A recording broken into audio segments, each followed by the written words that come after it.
É só um yes, tá bom. Uhum. Bueno, eu sou a Eva Lúcia, bem-vindas e bem-vindos e bem-vindes todos vocês, gente que eu conheço, gente que eu estava com saudade, gente que está chegando hoje, talvez, nesse espaço do Cibres, né?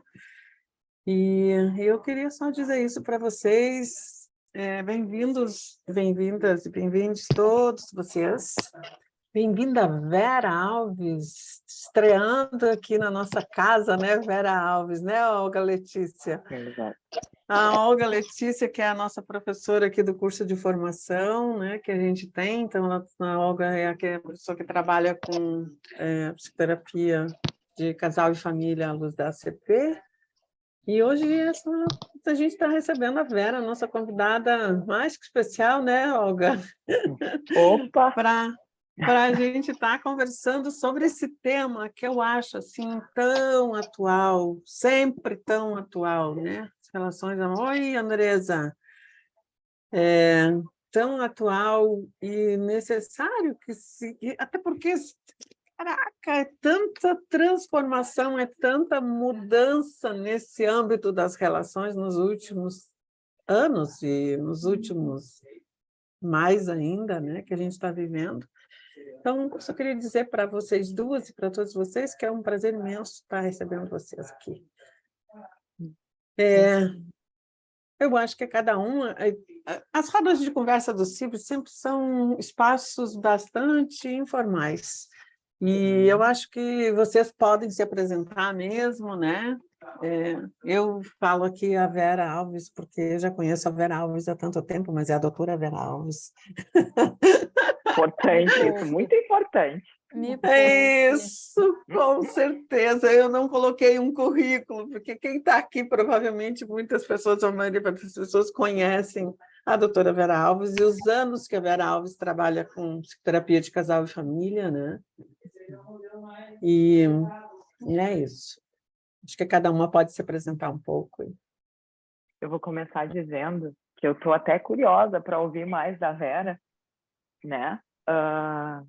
Comentei com a própria Eva da minha empolgação e também nervosismo de estar falando com a Vera, pois a Vera já sabe que foi ela que me introduziu nessa possibilidade de trabalhar com casal e família na abordagem, né?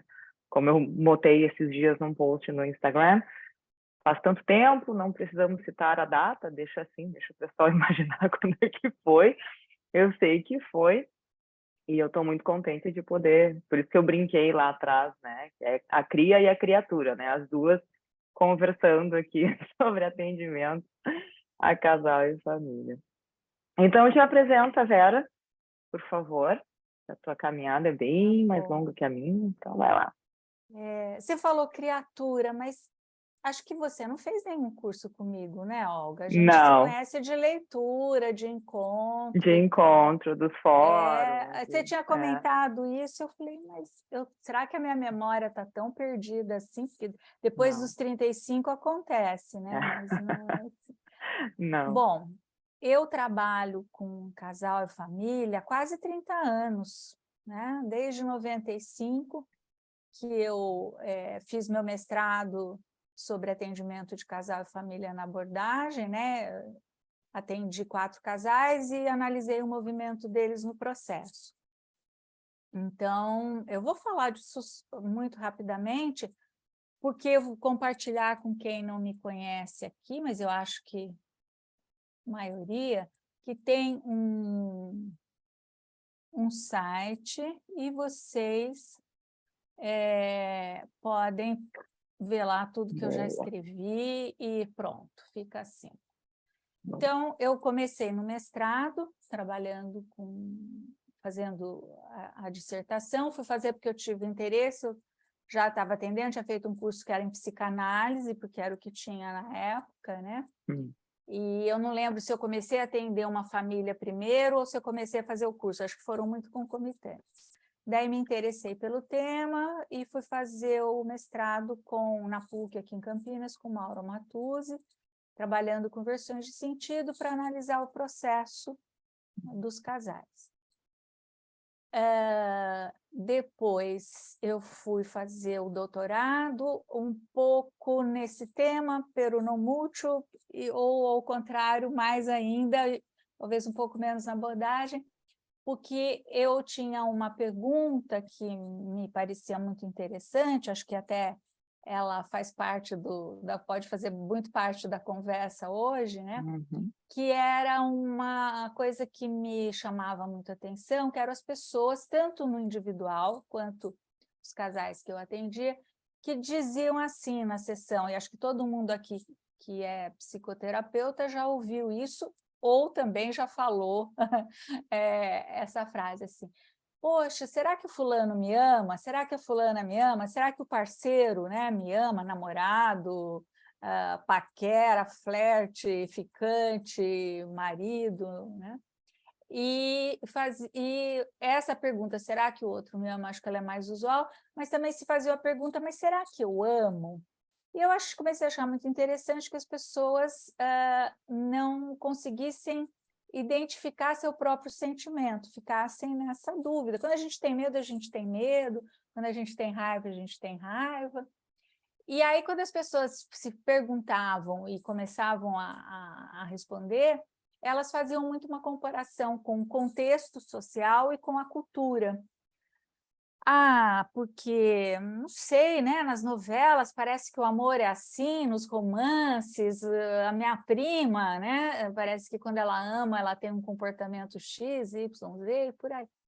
E eu comecei a achar muito interessante, falei, olha, eu queria estudar algo do nosso contexto cultural que demarcasse as questões, o que é o amor. Não, acho que não era exatamente uma pergunta assim, o que é o amor, mas como é que essas questões culturais se ligavam.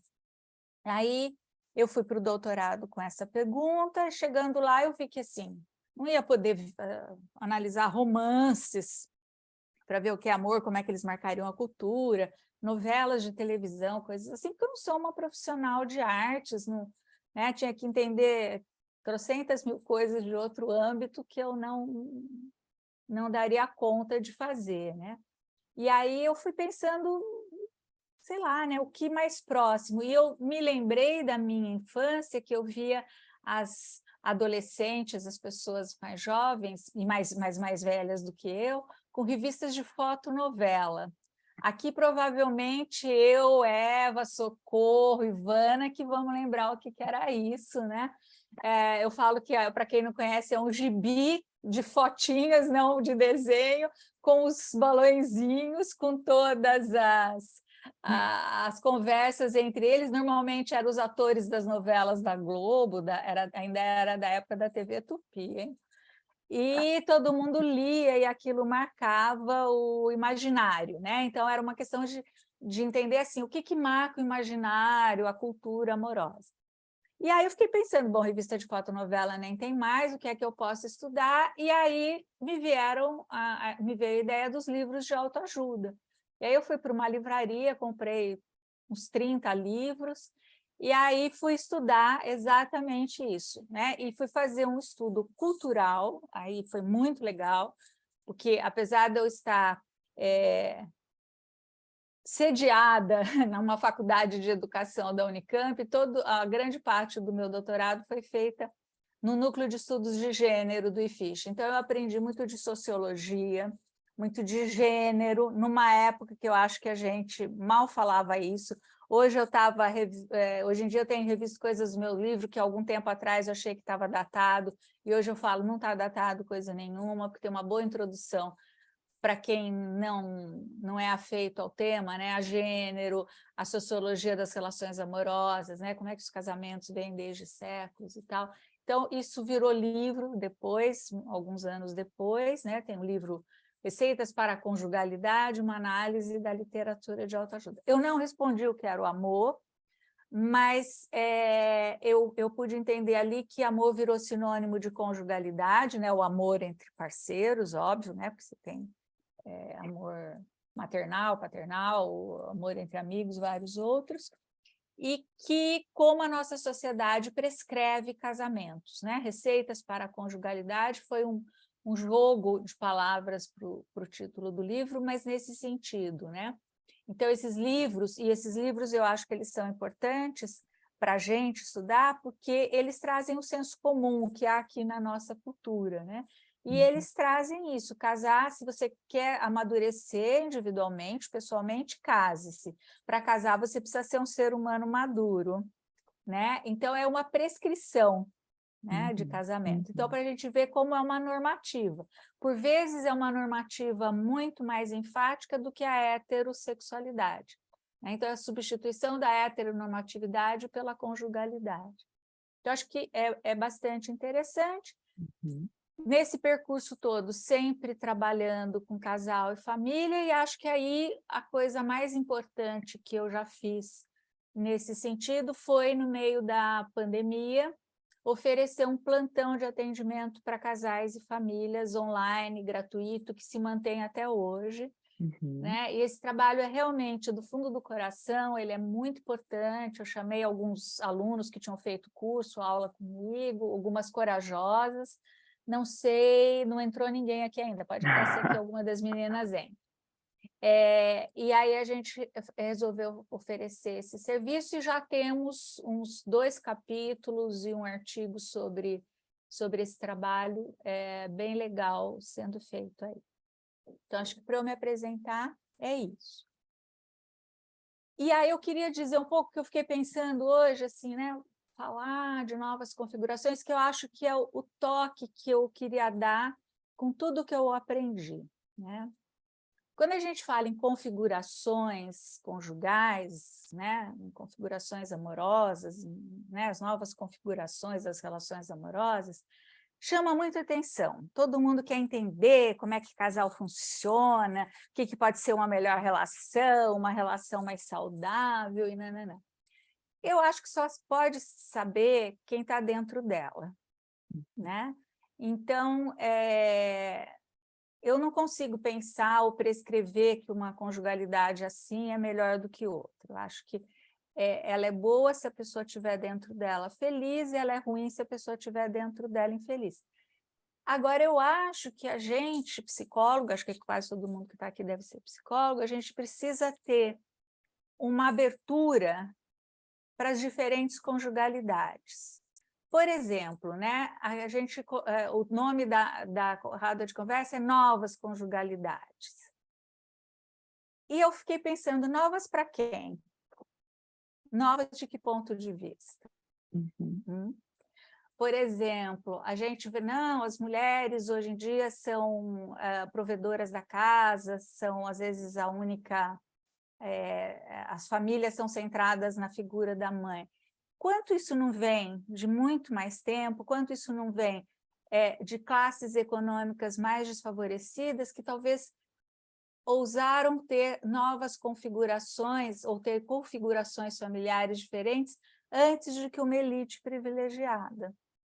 Né? Quantas coisas não são marcadas por um entendimento cultural, racial, de gênero? E eu fiquei pensando, por que novas? Né? Talvez o novas hoje escolhemos tal e tal jeito, e para muitas pessoas elas foram configurações as possíveis, né? Então eu fiquei pensando nisso no sentido da gente só assim colocar, já vou parar de falar, um disparador para a gente conversar, que não é compreender a configuração familiar, né? As configurações familiares, conjugais, mas a minha proposta é a gente poder se abrir para transitar nas mais diferentes, né? Eu falei demais. Não. E tem muito para falar ainda, Vera. E talvez também novas, quando tu falou novas para quem, o que veio na minha cabeça é talvez porque agora socialmente, culturalmente sendo debatidas, sendo conversadas, sendo oficializadas, entre aspas, né? Porque várias dessas configurações citadas ou pensadas já existiam, talvez por debaixo dos panos, né? Aquela coisa que não se falava muito, mas eu acho que, não sei, vamos ver o que vai aparecer aí, o que o pessoal vai trazer, mas a sensação que eu tenho é que várias delas sempre existiram, né? Como diria meu avô, desde o princípio do mundo.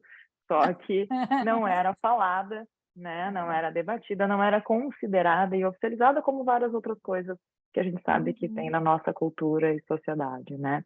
Eu vi que o Edson fez um comentário aqui, que não tiveram nem opção para viverem o modelo tradicional. E eu acho que é justamente por isso que muitas, né? Sim, exato. E hoje a gente diz, ainda bem que não tiveram, porque abriram caminho, né? Provavelmente sofreram muito por isso, mas abriram caminho, né, para a gente. É. Como várias outras coisas, né? Então, sabe que, só retomando um pouquinho, né, da apresentação. Opa, travei?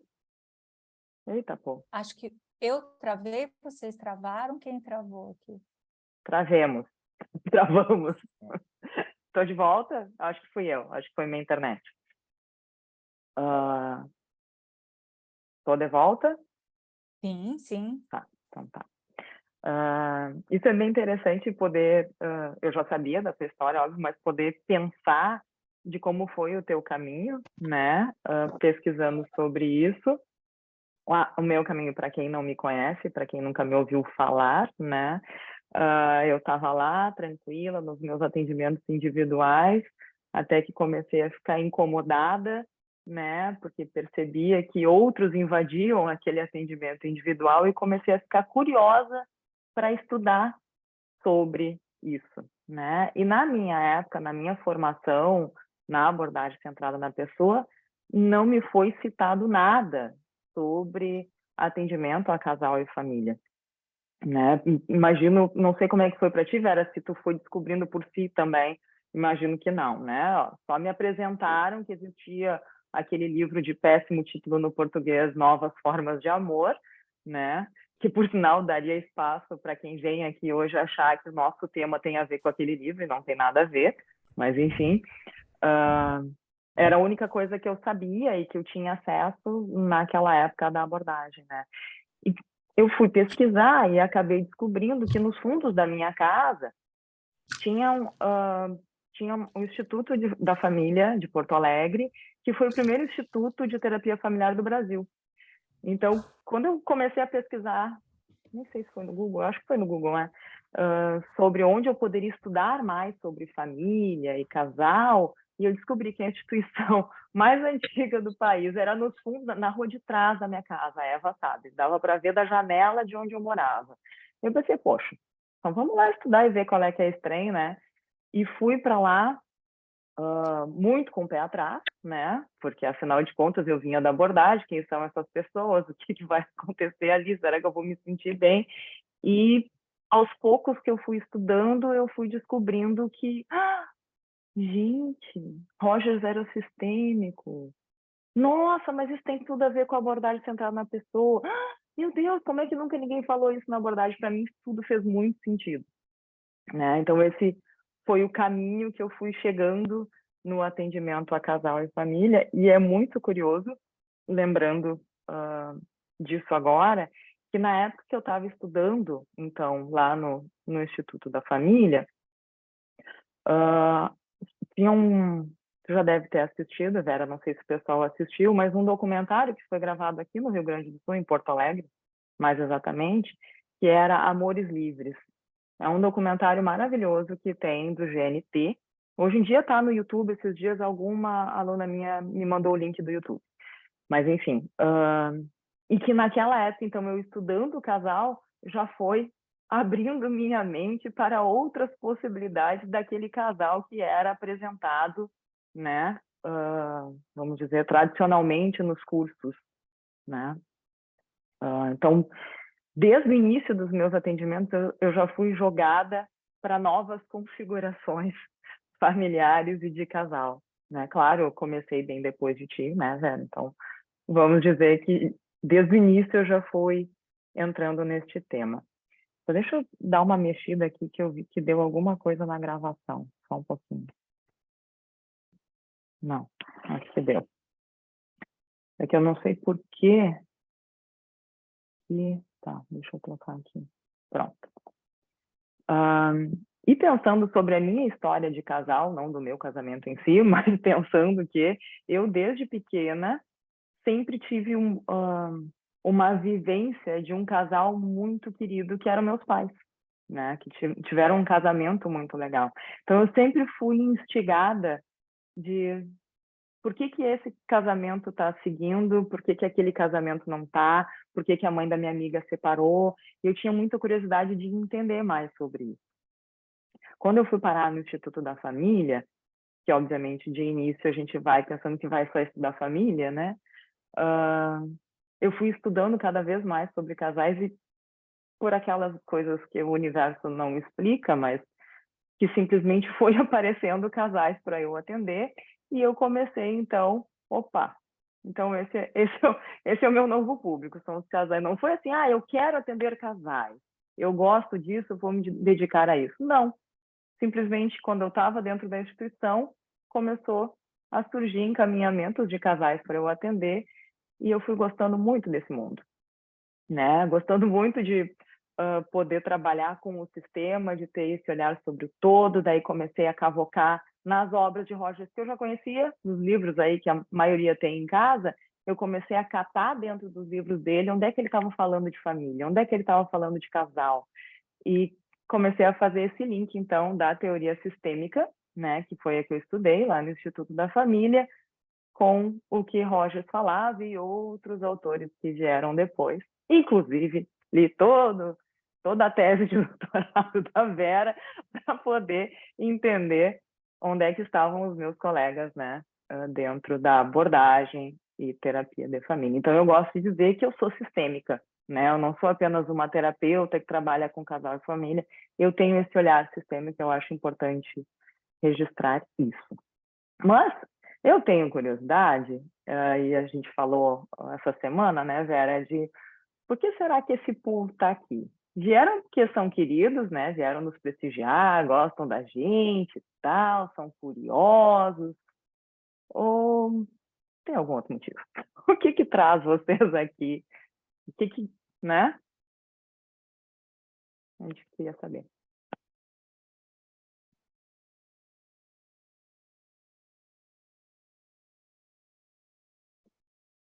Bom, então eu vou começar dizendo Boa noite, que eu Reinaldo. Boa noite. Eu estava com saudade de vocês e era a oportunidade perfeita para a gente se encontrar e eu assistir todo o material de qualidade que vocês sempre disponibilizam, sempre nos mostram. E eu estou aqui para aprender mais.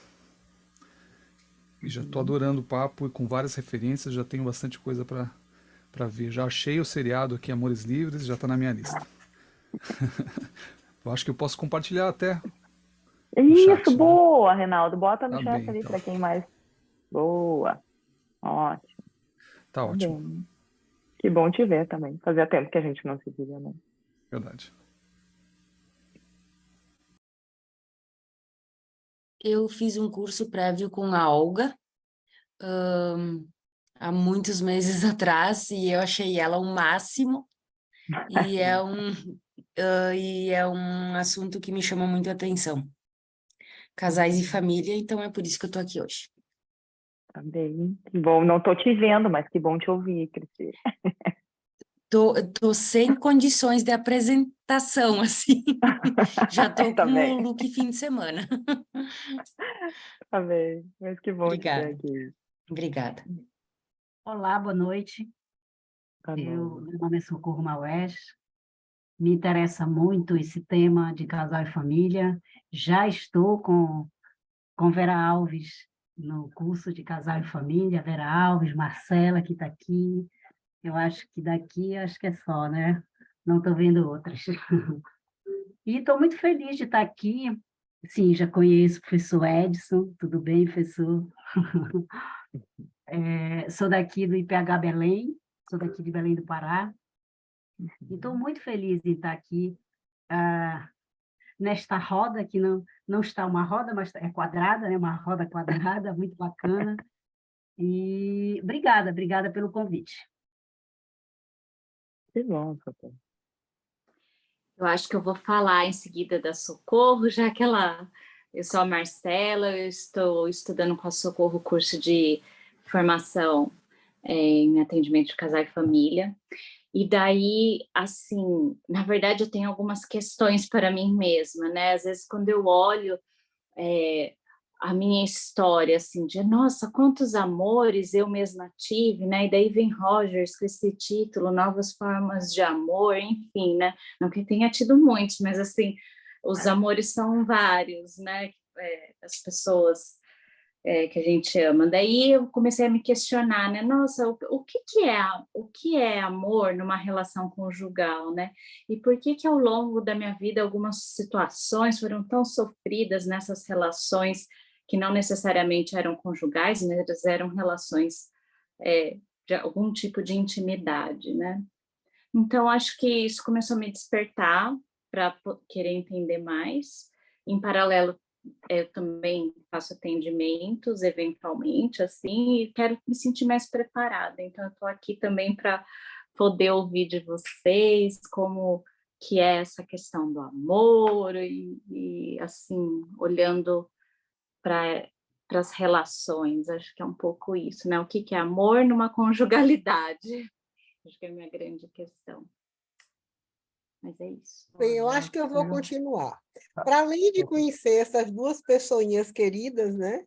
Eu queria estar aqui por isso, mas tem uma coisa que me chama, que eu me interrogo sempre, continuando um pouco do que Marcela está falando, né?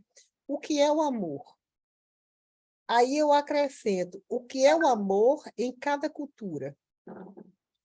O que é o amor, até por ter estado em um casamento de uma cultura totalmente diferente.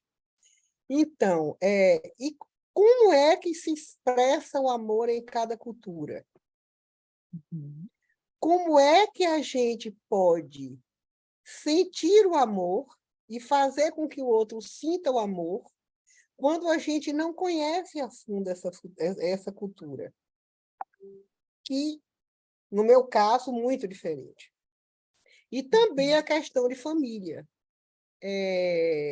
Há muito tempo eu me volto muito para as minhas origens, das minhas famílias, né? Lado de pai, lado de mãe. Outro dia eu dei muita risada, porque eu vi aí num grupo de WhatsApp alguém faz poda de árvore genealógica. Então, assim, são coisas que me interessam muito, ou seja, como é a gente viver, se dar bem, se relacionar com mundos muito diferentes. Que malabarismos a gente precisa fazer para se respeitar e para respeitar o outro? É por aí. Bom, deixa eu falar um pouquinho. Primeiro, pela admiração, admiro vocês duas enormemente, viu, Olga e Vera, pelo caminho de vocês, pelos encontros, admiro profissionalmente, então eu quero deixar isso registrado aqui.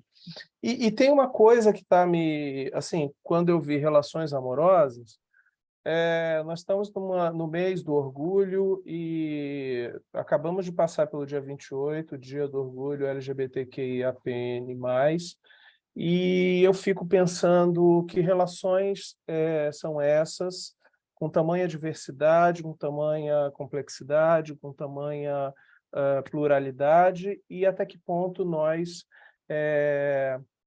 como é que nós, no nosso lugar do mundo, a partir das nossas orientações, do nosso lugar de gênero, orientação, como é que a gente lida com isso, né, principalmente no espaço clínico. Eu tenho estou muito tranquilo de que essa minha expectativa ela não vai ser suprida pela carência de espaço, evidentemente, mas sempre é bom, vai que de repente vocês toquem alguma coisa que me faz ficar pensando por uma semana, um mês, um ano, não sei, vocês são potentes o suficiente para isso para mim. Então é isso, por isso que eu estou aqui. Eu já diria assim, que bom você ficar uma semana, um mês mexido com isso, porque é a salvação. Se a gente não se mobilizar para essa temática, né? Não vai ter jeito. Como é que você vai trabalhar com casal e família sem fazer proselitismo de gênero, raça, cultura, né? Etnias, patriarcado, neocolonialismo, né? Mas conseguindo adentrar isso. Vou meio que responder a tua mais rapidinho, mas eu me surpreendi bastante, comecei agora no começo do ano esse curso de formação para atendimento de família e casal na abordagem, né? E eu fui buscar um material porque eu tinha que começar o curso discutindo feminismo e gênero. Não me fazia sentido começar de uma forma diferente, né? E é bastante difícil, bastante complicado para a gente da psicologia. Eu achava que era algo meio que da abordagem e tal. E aí peguei um texto muito interessante de outras autoras, e elas dizendo assim, olha, você já reparou que nenhum curso de graduação estuda gênero, nenhum curso de graduação de psicologia estuda gênero.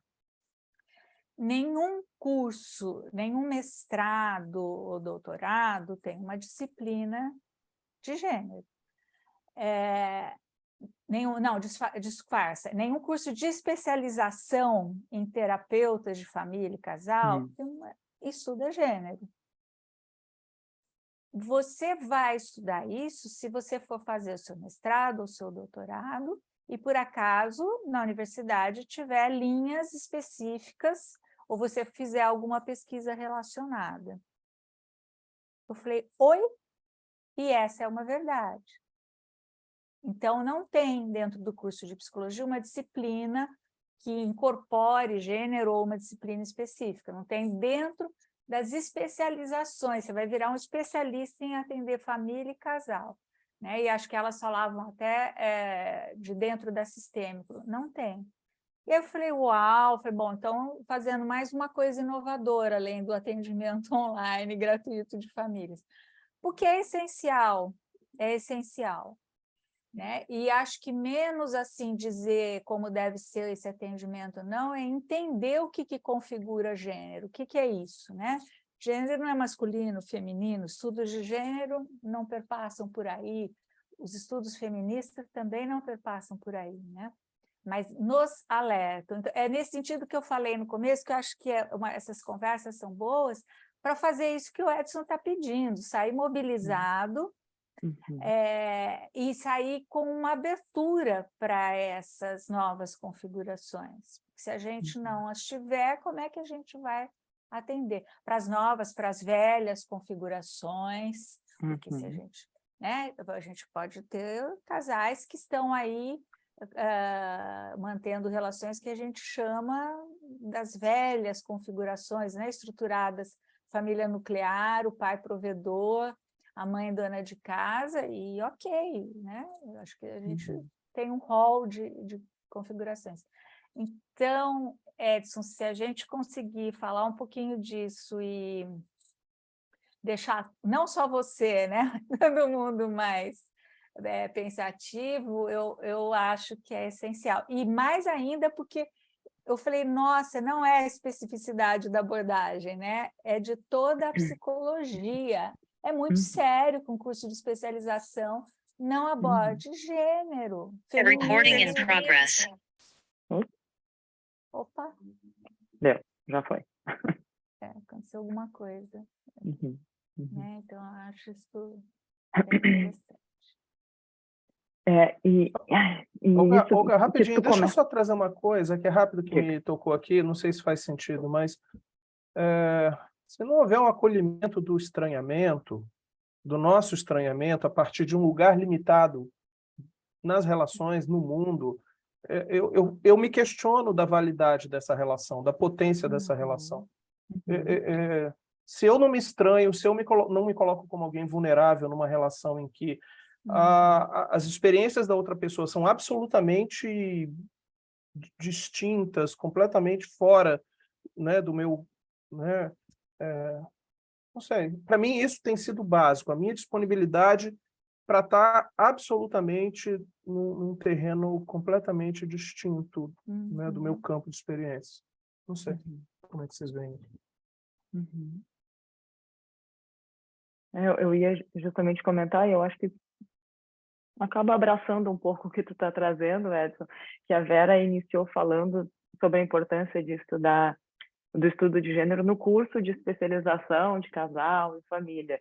E eu fiquei pensando, na verdade, né, eu acho que todos nós, psicoterapeutas, devemos estar abertos e estudar tudo isso, porque independente de tu atender 1, 2, 3 ou 10 ali no teu consultório, são as relações, elas vêm, a gente vai continuar, a gente vai trabalhar com elas, querendo ou não, elas surgirão dentro do teu consultório, ou dentro do espaço que tu trabalha, porque não necessariamente é no consultório, clínica privada, enfim, né? Elas vão surgir.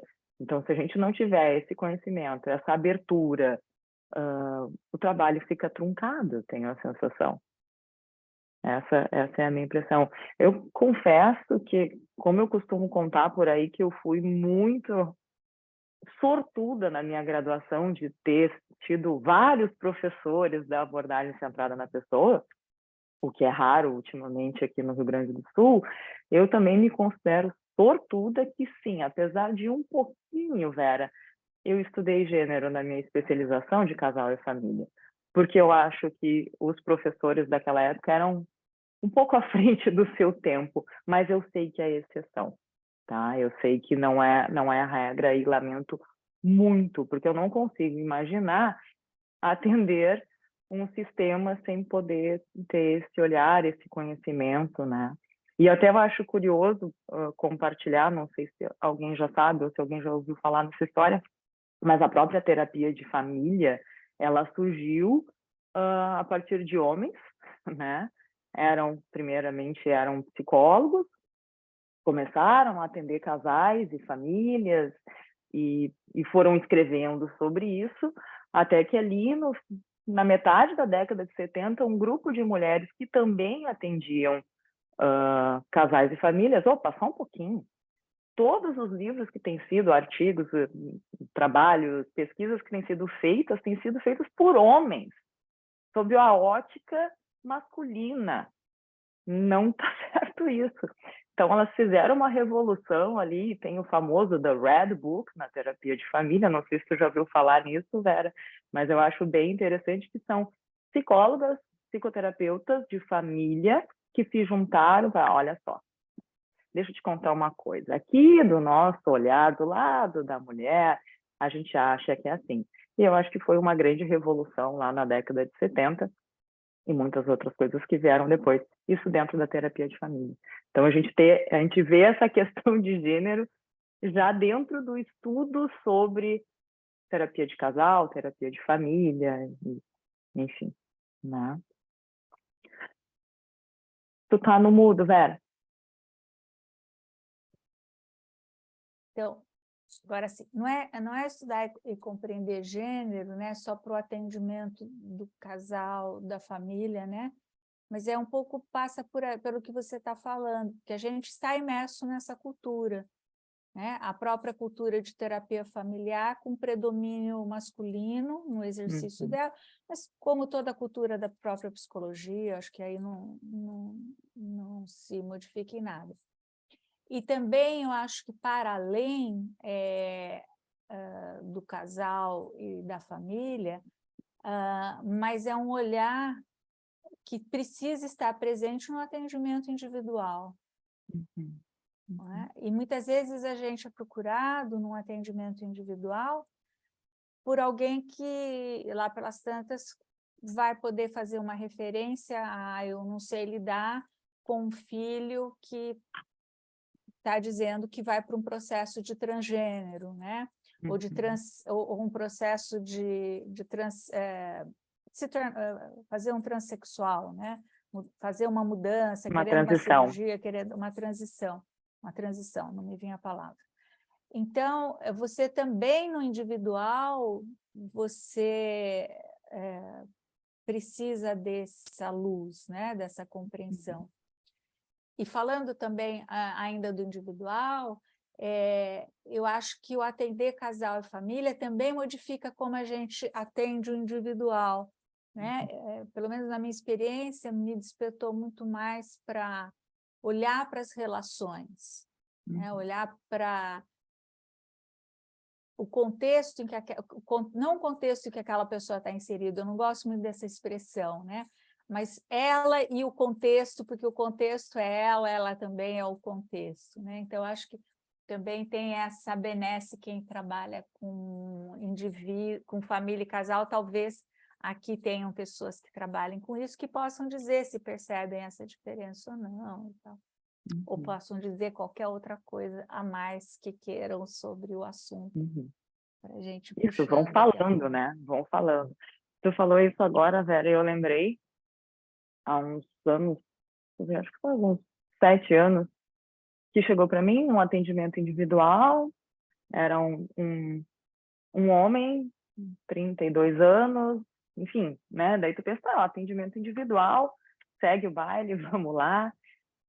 E daí daqui a pouco ele me conta que ele é casado, que tem um namorado, que essas 3 pessoas já formaram um trisal, era um relacionamento a 3, e eu pensei, ainda bem que vieram para cá, ainda bem que não foram no consultório da minha colega lá, que é um tanto old fashion, que tem a cabecinha um pouquinho mais quadrada, né, e que teria dificuldade de lidar com isso.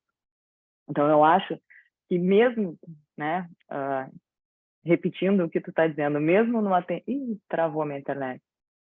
Ah, Senhor.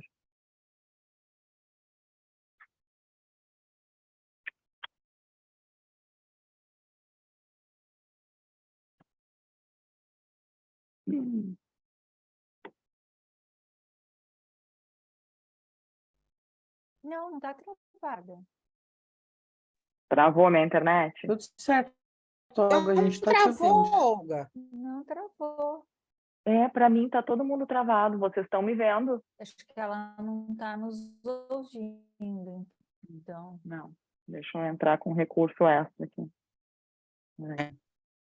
Acho que tinha travado.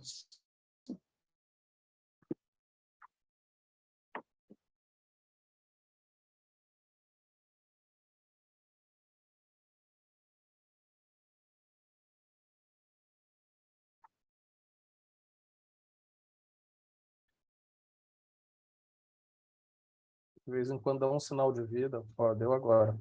Ó, O olhinho ela voltou a piscar aí pra gente. troquei a rede aqui. Vamos ver se agora não cai. Alguém me junta, por favor. Tá. Agora eu nem sei onde é que vocês pararam, onde é que a gente parou. Me perdi aqui. Desculpa.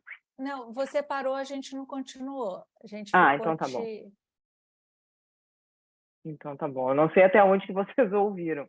Mas, enfim, eu acho que era só para citar da importância da gente poder estudar casal e família, mesmo que a gente não tenha interesse, né, em trabalhar com esse público, e estudar gênero, estudar relações né, conjugais, familiares, enfim, eu acho que sempre contribui para a nossa prática, independente do público que a gente atende, né, que a gente trabalha com. Tá, desorganizei aqui. Pronto. Alguém segue, vai. Eu estou tentando ajustar a minha internet aqui, para não cair de novo. Perdão. Acho que a gente estava falando alguma coisa de gênero. Eu não sei, antes disso, assim, o Edson comentou da importância, né? Desculpa eu estar aqui me intrometendo, mas, Vera, assim, você coloca bastante para a gente, faz a gente pensar, né, como o papel do homem e a mulher acabam, muitas vezes, no desenvolvimento dos relacionamentos familiares e conjugais, acabam sendo papéis que vão sendo reificados, né? Então, assim, eu não sei, eu queria, às vezes, entender um pouquinho, né? Como que as relações podem se dar de forma a não reificar esses papéis de um jeito que impeça o desenvolvimento, né? Dos envolvidos, ou mesmo da relação. Não sei. Seja assim, uma relação, uma nova forma de amor, ou o que seja, né?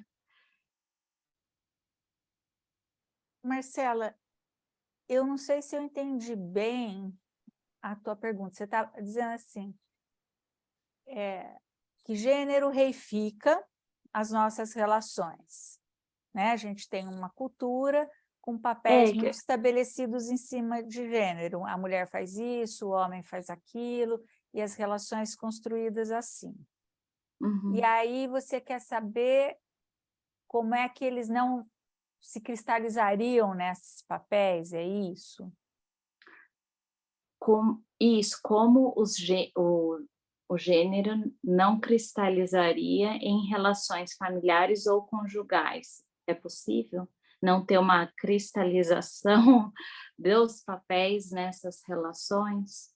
Porque a gente veio falando de gênero, então eu fiquei aqui pensando, mas nem sei se isso faz sentido. Marcela, deixa eu botar um pitaco nisso, porque eu não sei se vai ajudar ou vai piorar. Aí a Vera que vai lidar com isso. Eu acho que, de alguma forma, existem... a nossa tradição ocidental ela está sustentada dentro de uma lógica patriarcal binária, inclusive, de gênero. E a gente tem vivido, de uma maneira mais explícita, um rompimento, principalmente por uma nova geração, no sentido de uma fluidez maior com relação a gênero, principalmente envolvendo, enfim, cada vez mais pessoas se auto-identificando como não binárias. Então, eu acho que é interessante porque isso, de alguma forma, entra numa rota de colisão com a referência cultural hegemônica que nós temos, que é uma referência binária e patriarcal. A gente ainda precisa falar disso, porque, de alguma maneira, o nosso recorte aqui é um recorte muito privilegiado de classe média alta, intelectualizada. Né? Mas se a gente for ampliar o horizonte da nossa reflexão, principalmente classes sociais menos,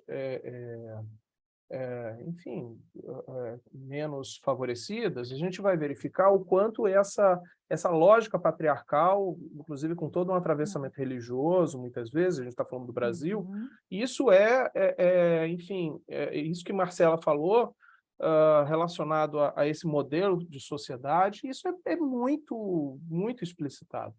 Então, eu fico pensando justamente no nosso transitar nesse processo. No nosso transitar nesse processo de uma maior fluidez com relação a uma dinâmica de gênero, mas, ao mesmo tempo, com, digamos assim, os papéis ainda muito estabelecidos dentro de uma lógica patriarcal, binária, dentro da nossa tradição ocidental.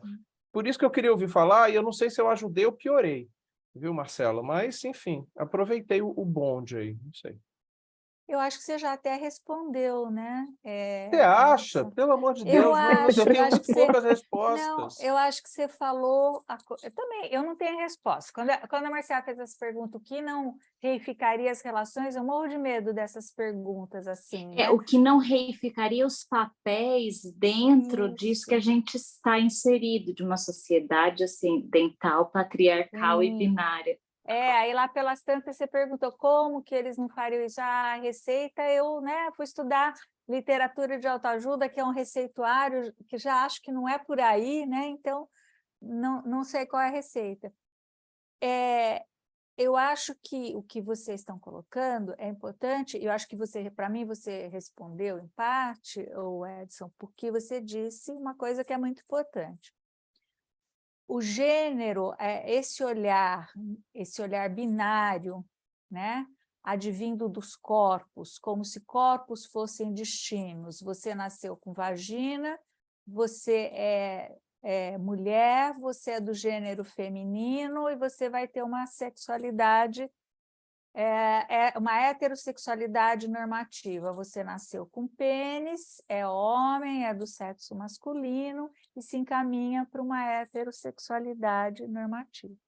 A gente tem os corpos como destinos, isso está implícito na nossa cultura, né? Os corpos são destinos.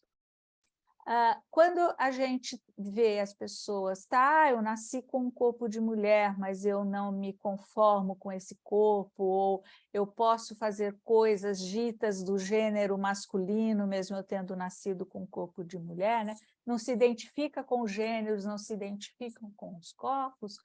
Aí a gente vê, eu acho que foi a benesse da evolução da sociedade, porque aí a gente vê esse padrão binário tendo a chance de se quebrar. E esse padrão binário, ele é um sustentáculo para o que o Edson está falando, para o patriarcalismo. Né? E as pessoas têm a ideia de que, usam a questão fisiológica, anatômica, biológica, né, os corpos, como eu estou dizendo, para demarcar, não, mas você nasceu com vagina, você nasceu com pênis, então se alinha por aí os comportamentos. Mas se esquece, e falando que isso é o natural, mas se esquece que quando eu olho para um corpo e vou dizer que ele está destinado, eu já estou na cultura, isso já não é mais natural. E é uma cultura que serve ao que o Edson falou, ao patriarcalismo. Vamos dividir os papéis entre homens e mulheres, vamos dividir para um fomento da economia, né?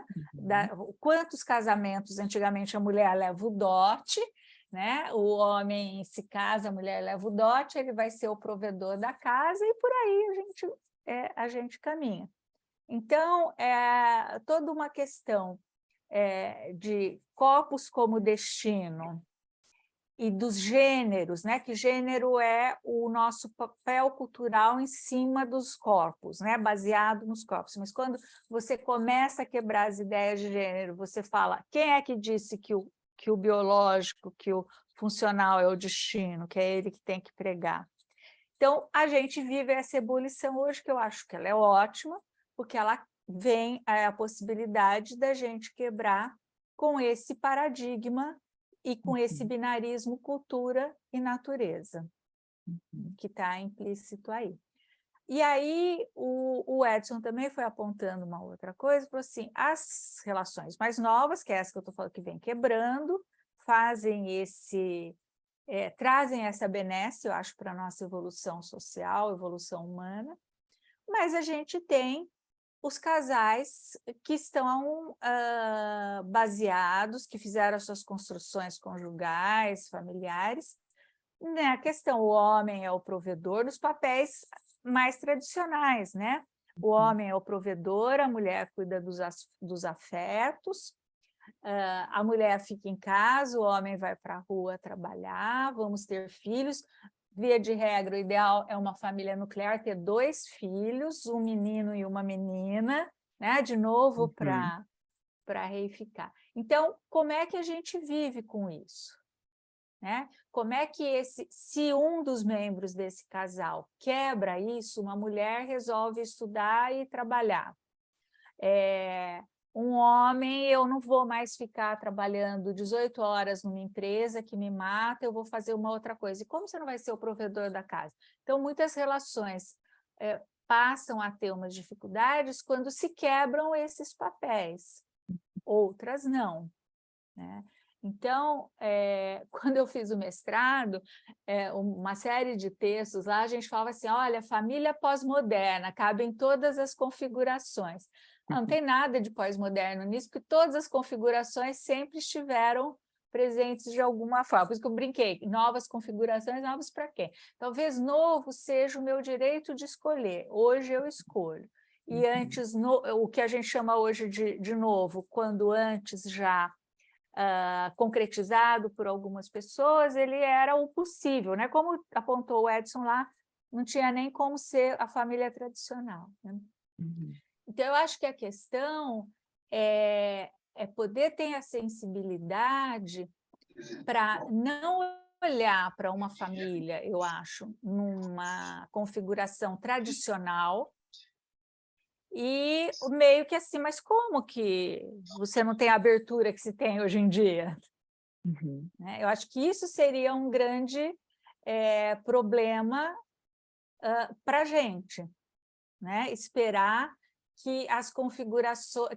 porque senão a gente sai de um modelo de uma família tradicional e coloca outro no lugar. O ideal é trisal. Hello, ideal para quem, né? Ideal é quem vive. Então, eu acho que um jeito, né, Marcela, você está falando, como não reificar? Eu estou falando de lugar de terapeuta, porque eu não tenho receita para o casal. Eu estou olhando para a tua pergunta e pensando assim, como é que eu trabalho com esses casais que tragam isso dessa forma reificada? Eu acho que se eu tiver a consciência de que essas relações de gênero estão ali perdurando dentro daquela conjugalidade e como é que elas estão e olhar para como elas estão sendo vividas, eu acho que é isso que facilita esse casal a entendê-las e poder superar, mas não o fato de que um terapeuta que tenha um estudo maior sobre novas configurações familiares, trisal e tal, querer colocar isso como um modelo, né? Então, eu pensei na questão que você colocou, Marcela, de reificação, por aí. Eu não sei se responde, né? Porque eu não vou nem reificar, não vou nem cristalizar um ideário e nem outro. Mas poder ter a abertura, sei lá, em algum momento... Não me ocorre um exemplo aqui, né? Talvez vocês tenham exemplos de situações que casais venham abalados porque se quebrou essa configuração. Se essa configuração está boa para eles, não se quebrou, provavelmente eles não vão, a gente não vai conhecê-los, né? Eles vêm, às vezes, quando exatamente estará tudo certinho, e aí agora mudou. Né? Então, nesse sentido, mas não sei se responde. Pois é. Talvez complementando isso para a Marcela, não sei, mas eu acho que depende da demanda que o casal traz, né, Vera? Se o casal traz isso para aquele espaço e traz aquilo como algo que está desacomodado, que está incômodo e que precisa ser falado sobre, daí sim, a gente, eu acho que vai investigando e devolvendo e refletindo com eles, né, aonde que está cada um nesse processo, para ver se aquilo realmente é algo que a gente vai olhar para, né? Porque daqui a pouco eu fiquei pensando, não sei se tem a ver com o que a Marcela falou também, né? Mas, sei lá, daqui a pouco está atendendo um casal numa configuração que, aos meus olhos, não parece saudável, ou que não parece legal, ou que, enfim, né, que não parece estar favorecendo, mas eles não vêm por esse motivo. Eles vêm por outra demanda. Não cabe a mim querer, sei lá, resolver aquele marido machista que está ali na parada, ou, enfim, depende do que eles vão trazer para aquele espaço psicoterápico, né? O que a Milena falou, blá, blá, blá.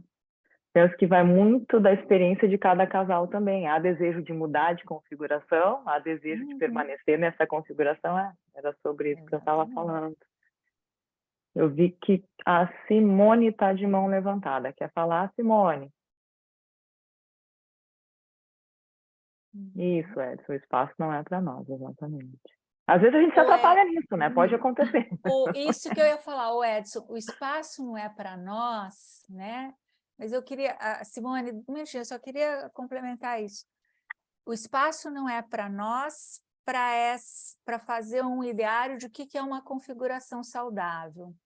Mas o espaço é para nós no sentido de eu poder reconhecer esses elementos presentes.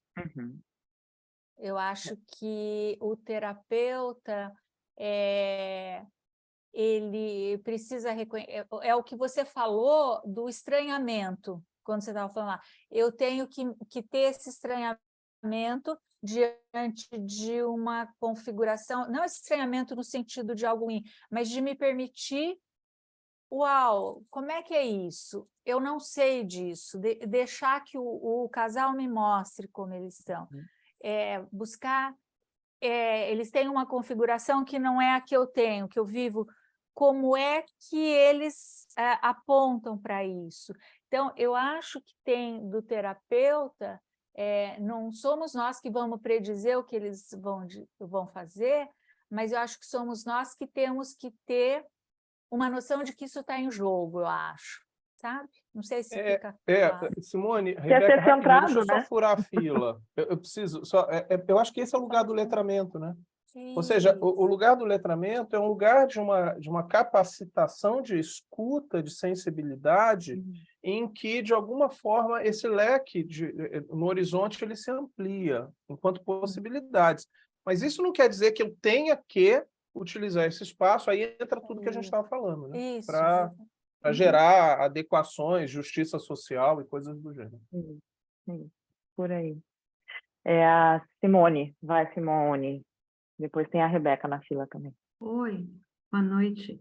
Não, só repensando assim o que foi dito quanto essa questão que a Olga falou, né, do problema, entre aspas, né, que na verdade assim, não importando a configuração, né, dessa nova relação que se apresente, entre aspas, né, novas, ainda que o terapeuta olhe para isso eventualmente como uma questão, eles mesmos possam não se olhar, né? E que nem tu dissesse, tá na terapia por uma questão inimaginável por parte do terapeuta, né? Porque, assim, ele imagine que tem uma questão pura que é pela forma de constituir aquela relação e que, no entanto, eles mesmos não têm essa questão com eles, né? Vão ser levados por uma coisa que eu pensei, considerando que tu lida com a questão da visão sistêmica, né? Das perguntas, né? E justamente para desmistificar estas outras, entre aspas, né? Relações, considerando as perguntas sistêmicas, né? Tu faria perguntas diferentes para esses casais, outros casais, diferentes da que tu faria para um casal, como se, historicamente, né, homem e mulher, né? Então, assim, quando tu for questionar se eles tentaram fazer,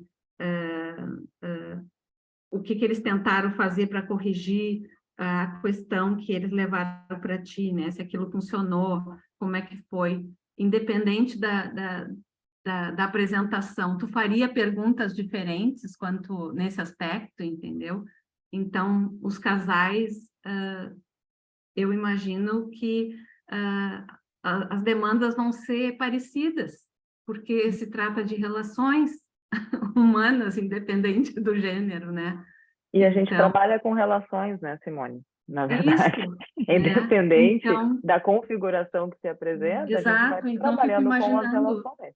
tem todo um movimento que obviamente demanda de quem seja o terapeuta de estar aberto para isso, né? De que independente é criado muita mística, né? Trabalha de desmistificar a mente do terapeuta e não a questão dos pacientes, né? Porque quando pensei nessas questões da sistêmica, imaginei, mas por favor, o terapeuta vai fazer perguntas diferentes, né? Se são relações iguais, né? Com as mesmas problemáticas, muitas vezes, né?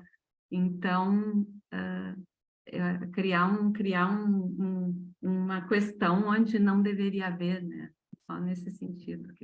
Não, com certeza não. Isso aí. Rebeca, por favor.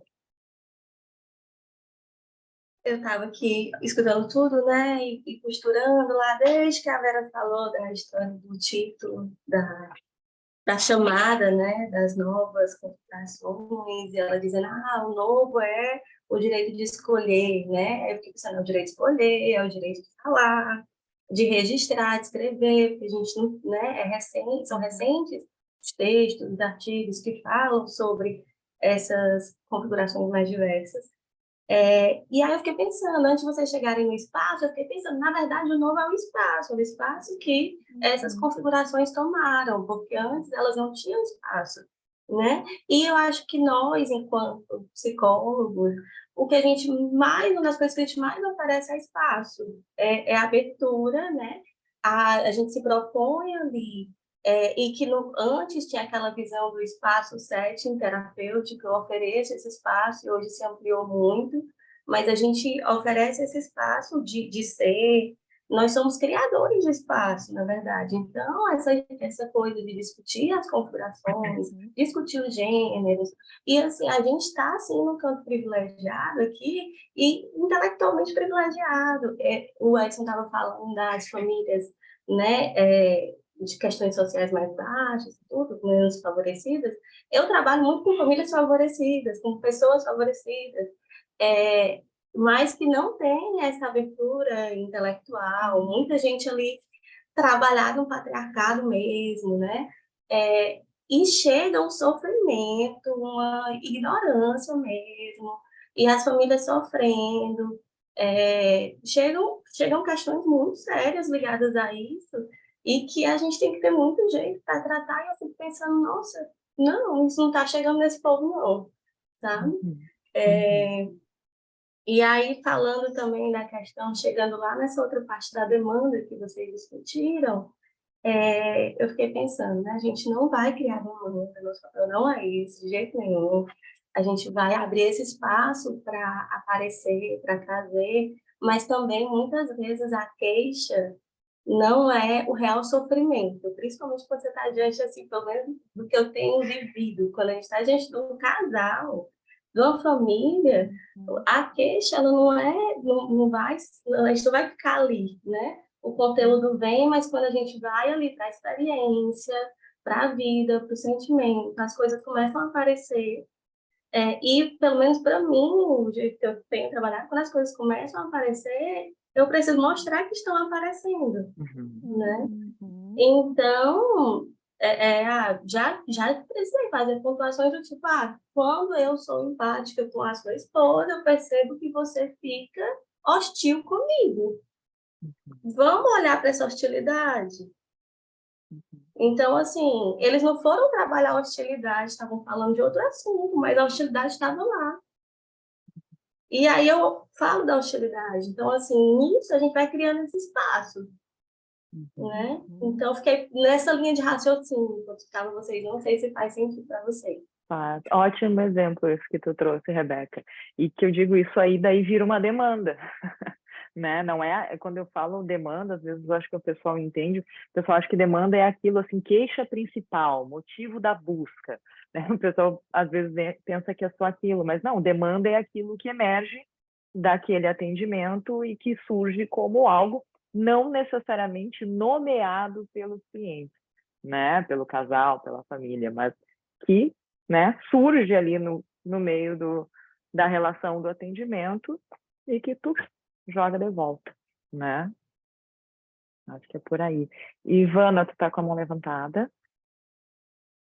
Bem, a Vera falou sobre a questão da inserção de questões de gênero no curso. A Olga falou como isso foi importante para ela quando ela fez o curso dela, não é?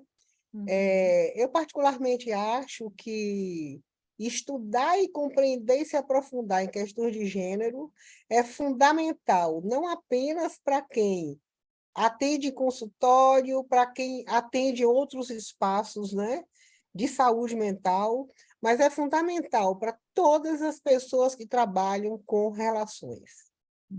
Em 2004, o governo federal criou o programa de da questão de igualdade de gênero e raça. Eu não gosto do nome igualdade, tá? Mas criou este programa e eu fui, na minha empresa, a responsável por isso, né? O que acontece? Surgiram questões muito sérias em relação a questões de gênero e o seu vínculo com questões de poder, que também acontece dentro das famílias e entre os casais, né? Por quê?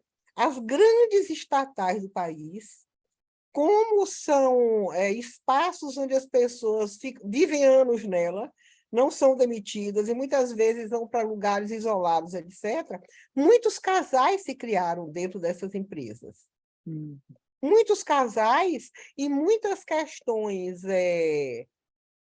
entre os casais surgiam tanto nos atendimentos que os psicólogos faziam, quanto nos atendimentos que os consultores faziam. E também surgiam questões de gênero nos atendimentos que os psicólogos faziam em relação às famílias. Porque, às vezes, os locais onde as pessoas estavam, só tinha o psicólogo da empresa, para poder dar uma ajuda em relação a essas questões. O que acontece? Quando a gente botou o programa dentro da empresa, e eu vi isso em todas as grandes estatais dos países, que tinha muitos casais, foi uma revolução, porque havia muitas mulheres trabalhando nas mesmas especialidades dos maridos e em lugares de poder muito mais baixos. Muito mais baixo. Então, o que foi que a gente fez naquele momento? Psicólogo, pedagogo, assistente social, todo mundo com a cabeça, com os cabelinhos em pé, porque começou a surgir uma conversa, os homens meio desagradados. Chamamos o grupo da Universidade Federal da Bahia, do NEIM, colocamos dentro da empresa para dar curso para esse público inteirinho sobre questões de gênero. Porque, senão, não tinha como essas coisas andarem. Significa que as coisas andaram o tanto que devia? Não, não significa, porque muitas questões, em caso de casais e de família, têm que ser trabalhadas fora, mas estavam impactando a própria empresa, e impactando do jeito positivo, empresas machistas, misóginas, ultra-autoritárias. Então, toda essa discussão das questões de gênero vinculados a fatos reais, de lugares de poder diferente, de uso de poder diferente, ajudaram muito nessa abertura. Obviamente, as questões de raça, etc., mas não é o assunto aqui agora, né? Então, me parece que não tem como a gente trabalhar em qualquer espaço de relações quando a gente não lida adequadamente com a questão de gênero, com as questões de raça, com as questões de sermos um país colonizado, e por aí vai, né?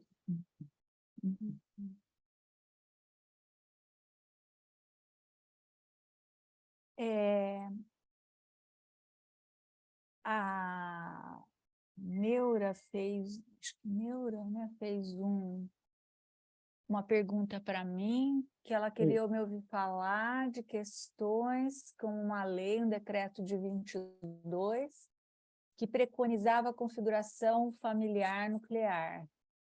Esse decreto foi da Maris. Eu não sei que lei é essa e para que isso era preconizado, né? Eu também não Temos inúmeras, como é que eu penso? Eu não conheço, eu não sei essa lei em relação a quê? Um decreto, cadê a Neura, se puder quem sabe, Neura, ajuda aí, porque eu também não sei. Porque, do assim, que ela está falando.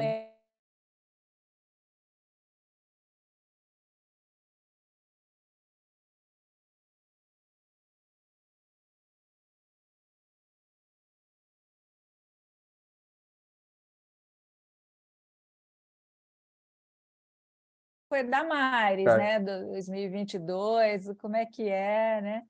É assim, mas o que você quer saber que eu penso em relação a essa lei, tendo inúmeras configurações atualmente. Você já respondeu, né? Inúmeras configurações, como é que você vai preconizar uma determinada, né?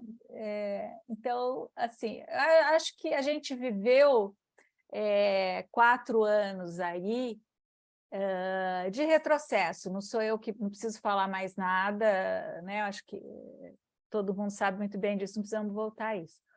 E um retrocesso exatamente em modos de comportamento, né?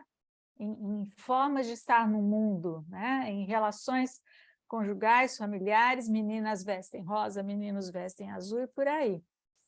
Como já foi, eu acho que eu não precisa nem mais perder tempo falando nisso, porque a gente está se recuperando, vai se recuperar, e toda a resistência que houve a isso também é um indicativo de recuperação. Por isso que eu queria entender onde é que está esse decreto, para quê, né? Porque se ele ainda continuar existindo, que horror, porque em que âmbito, né? Acho que a minha pergunta é essa, em que âmbito tem uma preconização O que envolveria, né? Para esse decreto, né? Porque realmente as configurações familiares devem ser as que forem necessárias. Eu fui ficando com o que a Rebeca falou, a Simone antes e tal, eu fui ficando com uma sensação assim, né? Bom, desde o começo eu já falei isso, né? Não são configurações, né? Não são novas configurações, são as configurações. Gostei muito, Rebeca, de você apontar, mas o espaço é novo para poder falar isso. E é novo mesmo, né? Porque se eu estou dizendo que nos cursos de especialização não se fala de gênero, também não se fala dessa abertura para novas configurações em muitos lugares. Às vezes a gente dá isso como certo, porque talvez nós aqui que trabalhamos com casal e família estamos nessa seara e isso está mais... meio que a gente toma como certo que tem novas configurações e tal, mas eu acho que se apontou muito legal isso, se apontar que realmente são os espaços para isso que são novos, né? Se a gente pensar nisso, né? Falou, bom, que eu coloquei no começo, quem veio aqui para me ouvir dizer assim, olha, configuração familiar mais saudável, não vai ter isso mesmo, e a gente foi virando para o ponto que eu acho que nos interessa, ou que talvez seja o ponto mais próximo para todo mundo, que é de que aqui ou é terapeuta individual, ou é terapeuta de casal, e terapeuta de família, e transita por esses assuntos, né? Pelas relações amorosas e tal. Então, eu fiquei com uma vontade de perguntar para quem está aqui, para quem trabalha e tal, mas se for desviar, ok, mas como é que vê quando você pratica a terapia de casal, de família, mas vou pegar principalmente de casal, né?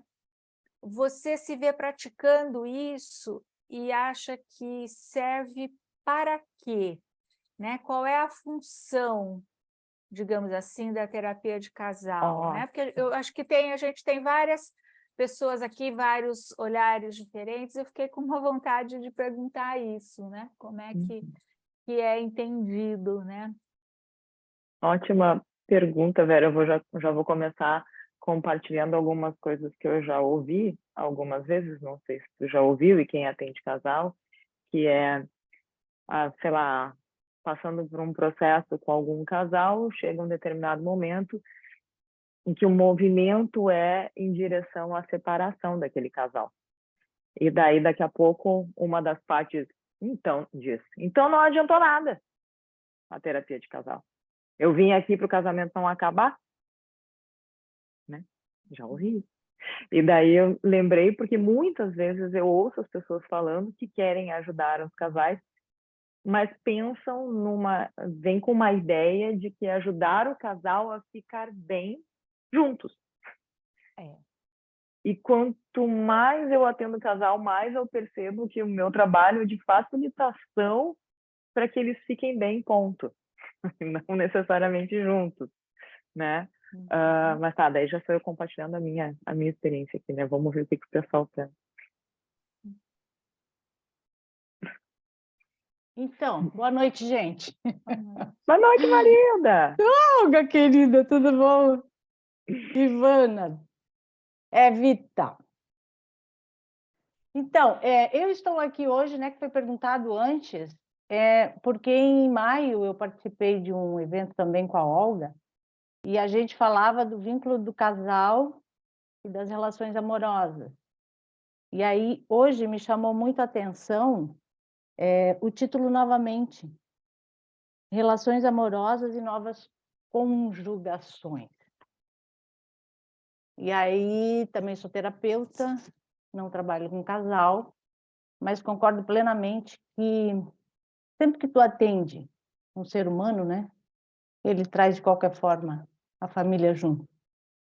Isso me parece ser inevitável. Então, se trabalho, né, muito isso, e estou aqui hoje porque também penso que novas conjugações. Eu acho que o próprio termo já diz, né, quando é novo, isso requer, principalmente para mim como terapeuta, uma atualização constante, né?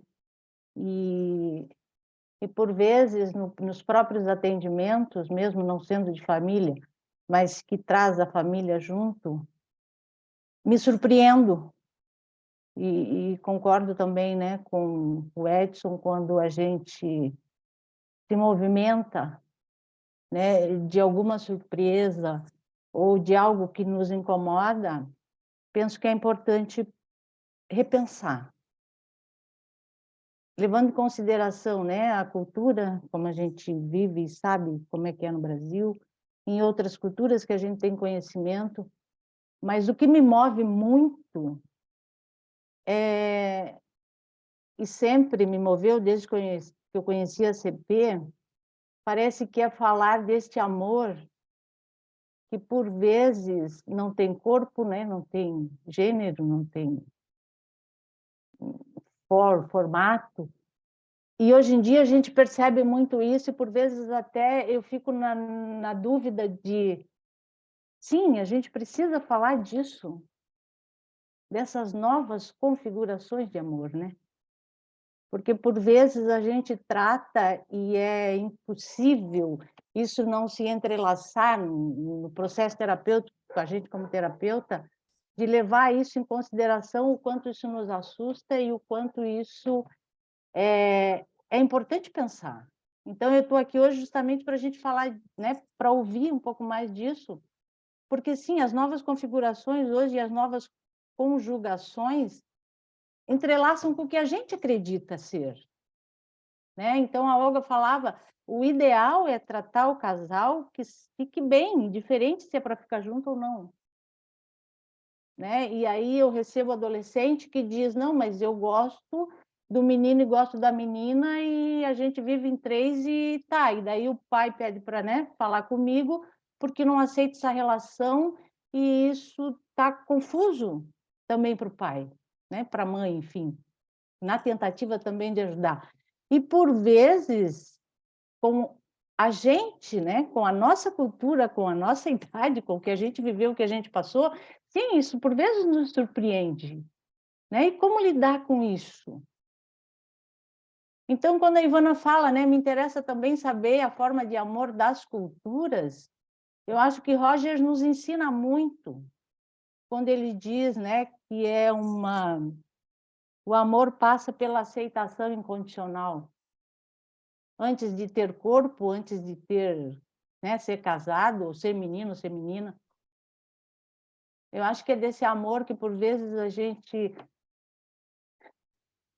E que é difícil também, né?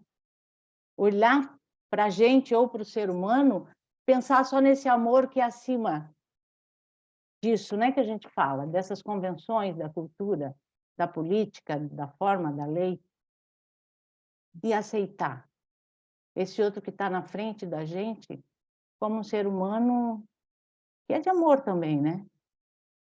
Que é amor. E, às vezes, aceitar isso com a gente mesmo, né? Entrelaçado com as nossas formas de sentir e ver o que é o amor, né? E que amor que está ali na frente da gente, se demonstrando num processo terapêutico, por exemplo, né? A gente como terapeuta. se é certo, se é errado, se é bom, se é ruim. Não dá, né, para julgar isso. É a aceitação incondicional. Essa pessoa que está ali para dizer do que sofre.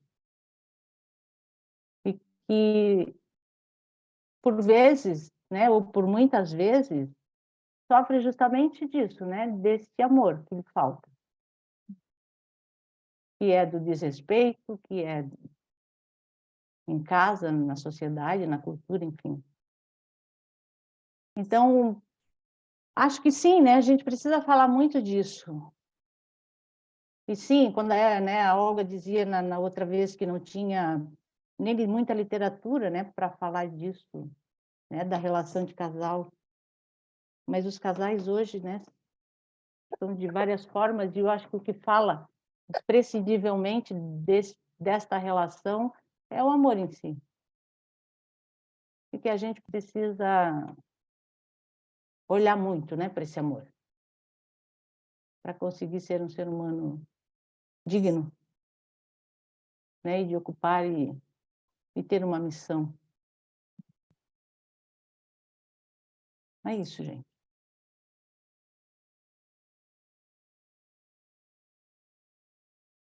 É o amor, é o acolhimento, é a consideração. Socorro, estou te vendo de mão levantada aí. Isso. Eu penso que acolher o casal, acolher a família, eu penso que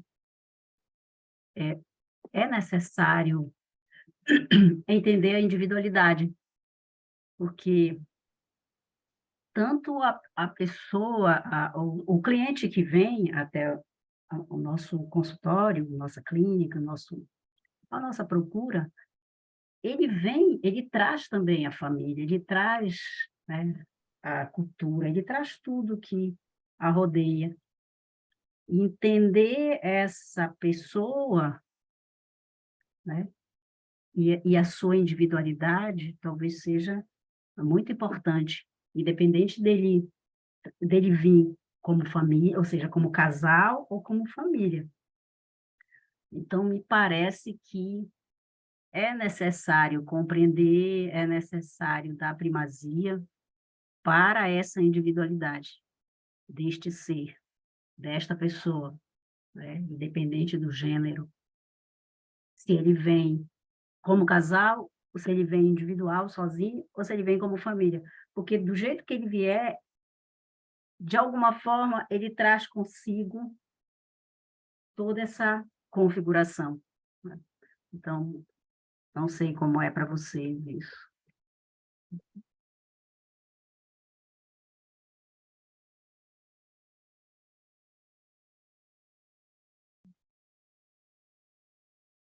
Ah, eu acho que essa era a última mão levantada. Mais alguém mão levantada. Eu sinto que Socorro e Marilda falaram mais ou menos a mesma língua, né? Foi a minha sensação. De outras maneiras, né? A minha sensação é essa, né? Que eu costumo dizer que, afinal de contas, o que é atender casal e família dentro da abordagem centrada na pessoa, né? É tão diferente assim? Vocês acham que é tão diferente assim? Que tem alguma outra coisa muito surpreendente sobre esse atendimento? Eu tenho a sensação que não. Na minha experiência, na minha prática, a diferença está em ter mais de uma pessoa na tua frente. Mas trabalhar na relação, no respeito, na consideração, vai ser sempre igual, independente do número de viventes na tua frente.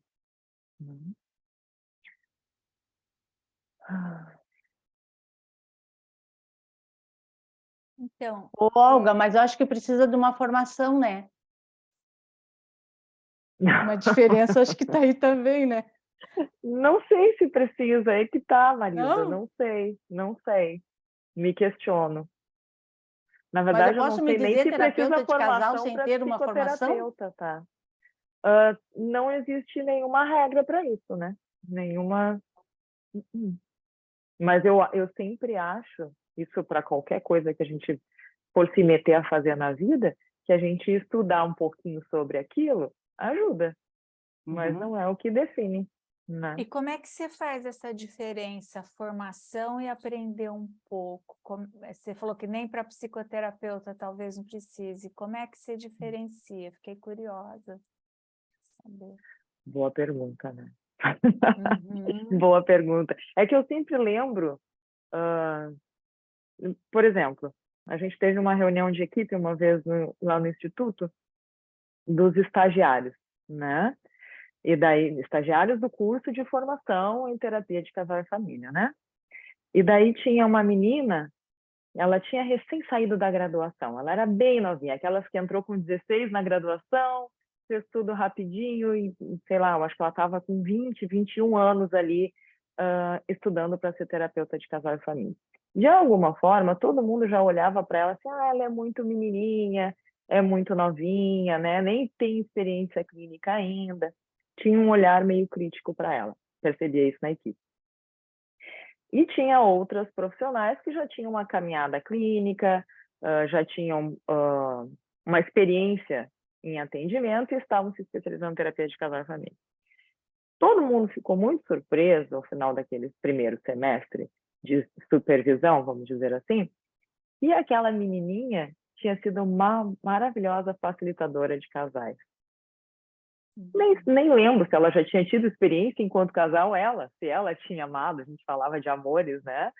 Mas ela tinha um acolhimento sensacional, um olhar para o outro. Então, ela não tinha o conhecimento teórico de casal e família, né? Não sei muito da experiência pessoal dela, porque não era eu que trabalhava com ela, apenas acompanhava na reunião de equipe, mas ela era muito sensível e acolhedora. E os processos psicoterápicos que ela facilitou foram incríveis. Ela estava tendo um conhecimento, ela estava em contato, ela estava tendo supervisão, então ela tinha um pouco de conhecimento sobre aquilo, mas era dela. A sensação que eu tenho é que aquilo era dela, de acolher os casais e a família. Independente do que ela tinha estudado, do que ela tinha lido, do que estavam dizendo ali para ela no curso. Não sei se eu me fiz entender. Sim. O que você está colocando, assim, tem um conhecimento que entra aí. Eu acho que é complicado dizer que para ser terapeuta é só uma disponibilidade, mas eu não sei onde se separa, onde se diferencia a disponibilidade e o conhecimento. Acho que as duas coisas andam juntas e vão construindo. Eu tenho um receio de falar que só disponibilidade resolve, porque eu acho que não.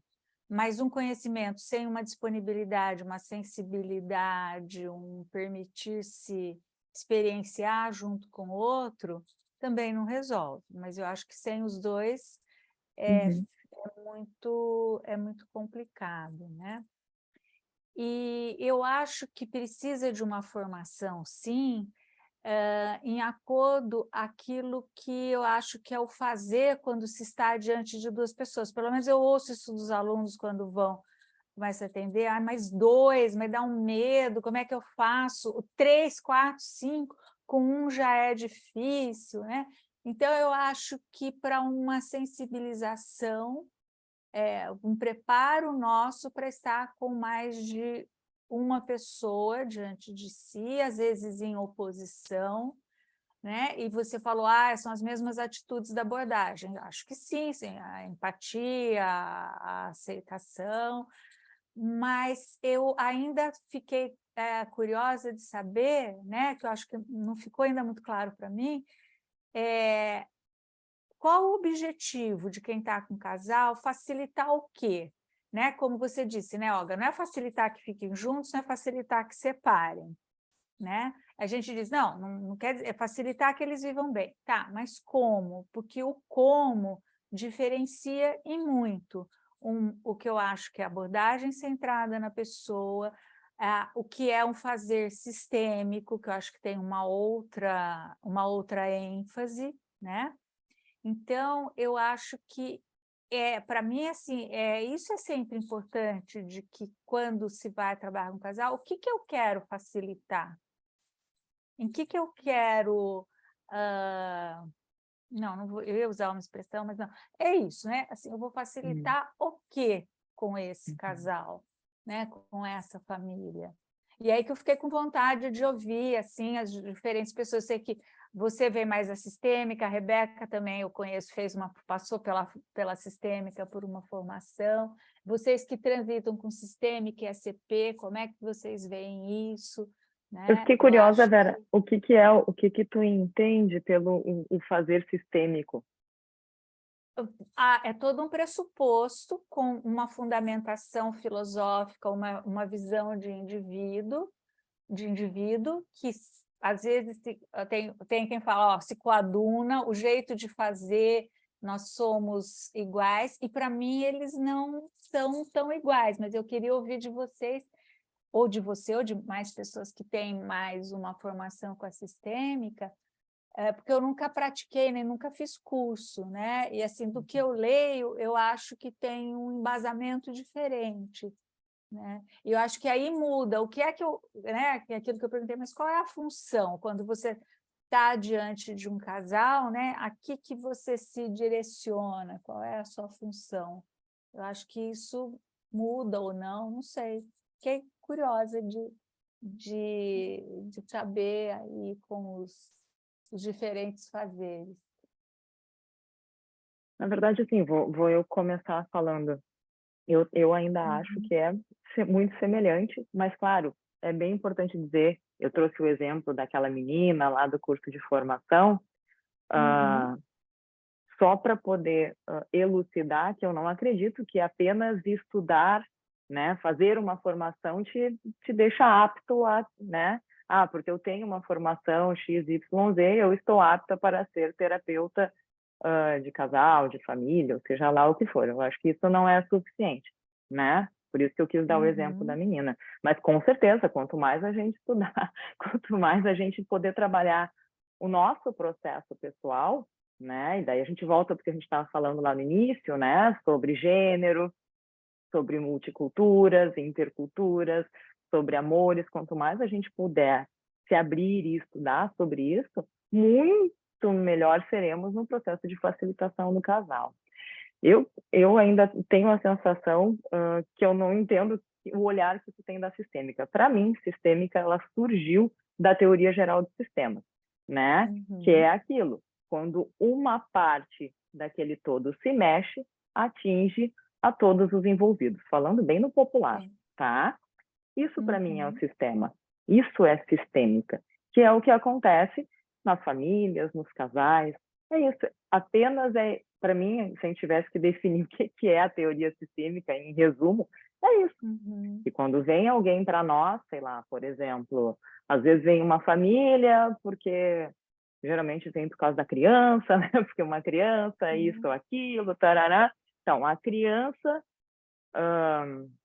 desacomodou aquela família, traz a todos para o processo psicoterápico e a gente vai observar, ouvir, facilitar e entender o que está acontecendo naquela, entendida por eles, desorganização, né? E assim a gente vai trabalhar com aquele sistema. Para mim é isso, não sei se fica claro, mas para mim a teoria geral de sistemas vem assim e é daí que surgiu a teoria sistêmica. Claro que dentro da própria sistêmica, como temos dentro da própria abordagem, tem várias correntes, né? Tem várias diferenças.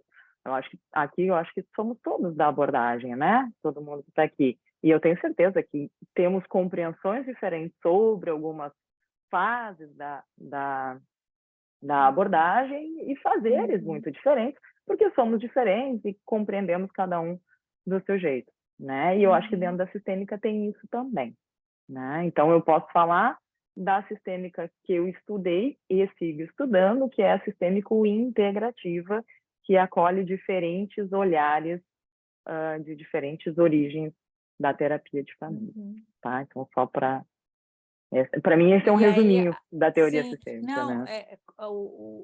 o que você colocou, eu entendo, né? Já li a teoria. Assim,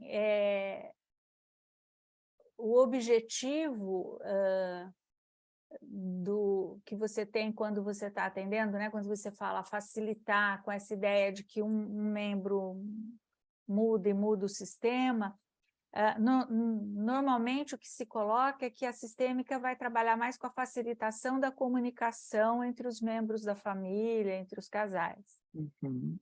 E é por aí, né? De facilitar as relações, né? Ai, não a comunicação. Nesse sentido, Tá. as relações. A comunicação tá dentro disso, muitas vezes. Mas não é esse o foco, não. É trabalhar nas relações. Porque eu fiz essa questão exatamente por isso, porque normalmente me chega assim, eu vou facilitar a comunicação. Às vezes até de colegas da abordagem, até que nem trabalhem tanto com casal, eu escuto muito isso, eu vou facilitar a comunicação entre o casal. Então, por isso que eu fiz essa colocação, né? Eu acho que isso é mais uma coisa que pode acontecer e pode ser feito, mas o foco não é esse. Não né? é Isso esse até o foco. não defendo que esse seja o foco. Eu acho que é a relação, é trabalhar com as relações daquele sistema, né? Mas não sei, essa sou eu, né? Não sei se tem Rebeca, não sei se tu quer dizer alguma coisa, se tem mais alguém aí da sistêmica que queira falar. Pois é aquilo, né? Quando eu vou apresentar e dar qualquer falar sobre a abordagem central na pessoa, eu sempre falo da minha abordagem, né? Eu sempre falo do meu caminho da abordagem. E na sistêmica também tem esse caminho que eu percorri e que é estudo, né? Eu gosto muito do Charles O'Leary, não sei se vocês já leram, mas ele é um terapeuta centrado na pessoa que escreveu, eu digo, a Bíblia do atendimento de casal à família. E eu gosto muito do jeito com que ele fala sobre. Então, se alguém quiser ler um pouco sobre o que eu estou dizendo, porque eu não sou que nem a Vera, não escrevi nenhum livro, então dá para ler o livro dele, que eu acho bem legal. Fica a dica. Como chama o que você falou? Eu escrevo aqui. Só tem em inglês e espanhol, tá? Ele não foi traduzido ainda, mas eu boto aqui.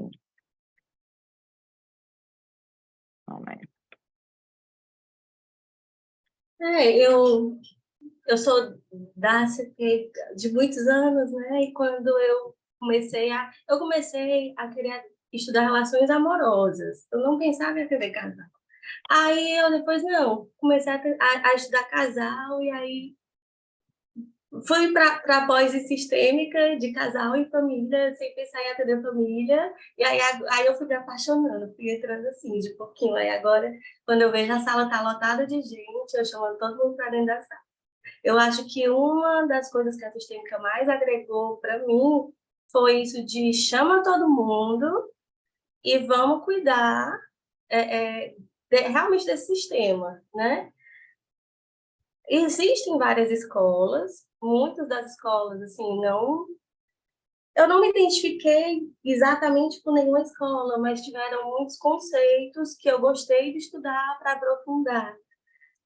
Eu não sei se vai ter nem pé nem cabeça para vocês, eu sei que tem outros que estudam sistêmica, mas, assim, quando a gente começa, a minha relação tem sido assim, quando a gente começa a estudar, às vezes, alguns diagnósticos, né, psicodiagnósticos, e a gente começa a ampliar um olhar que a gente não tinha de algo que já está ali.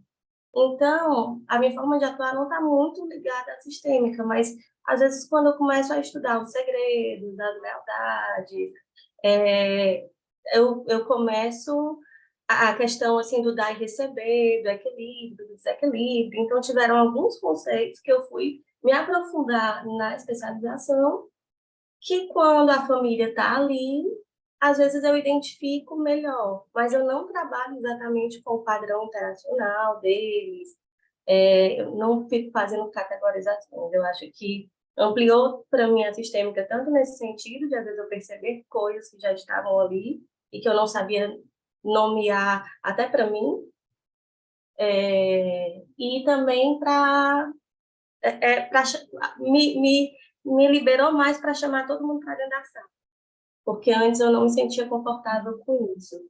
E aí eu fui aprendendo a lidar com o casal, com a mãe e com a filha, e primeiro em dias, depois com grupos maiores, né?